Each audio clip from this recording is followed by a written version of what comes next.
হ্যাঁ, দেখুন আমরা দেখছি যে গত 3 দিন ধরে আমরা কিন্তু এইরকম যে হট এবং হিউমিড যেটা আইএমডি আমরা ওয়ার্নিং দিচ্ছি হটে, সেটা ফিল হচ্ছে, ত্রিপুরাবাসী ফিল করছে গত 2 দিন ধরে। এটার কারণ হচ্ছে যে এই গত 2 দিনে আমাদের বঙ্গোপসাগর থেকে মানে ত্রিপুরা রাজ্যের ওপর প্রচুর পরিমাণে জলীয় বাষ্প প্রবেশ করছে, এবং গত 2 দিন যে আমাদের হিউমিডিটি সেটা কিন্তু নর্মালের থেকে অনেকটা বেশি। তো তার জন্য একটা হিউমিড ওয়েদার ত্রিপুরার ওপর ডেভেলপ হয়েছে। আর তার সাথে হচ্ছে যে আমাদের পশ্চিম থেকে মানে হচ্ছে বাংলাদেশ প্লেন, এখান থেকে একটা হট মানে উইন্ড প্রবেশ করছে আপার লেভেলে। তো এই দুটোর কম্বিনেশন, আর তার পাশাপাশি হচ্ছে যেহেতু এই 2-3 দিন বৃষ্টিপাত খানিক কম এবং আকাশ পরিষ্কার, তো এই সমস্ত কম্বিনেশনগুলো মিলিয়ে একটা হট এবং হিউমিড ওয়েদার সৃষ্টি হয়েছে ত্রিপুরা রাজ্যের ওপরে।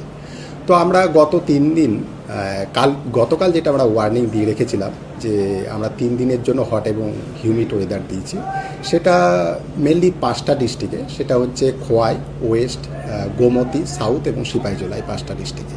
আজকেও সেটা আমরা কন্টিনিউ করব।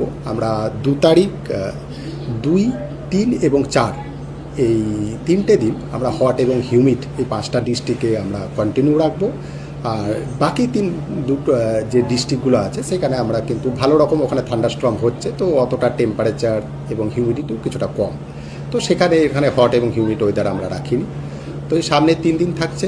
আর আমরা আশা করছি যে 5 তারিখ থেকে ত্রিপুরা রাজ্যের ওপর অনেক জায়গাতেই ভালো রকম বৃষ্টিপাত মানে রেনফল অ্যাক্টিভিটি বাড়বে। তো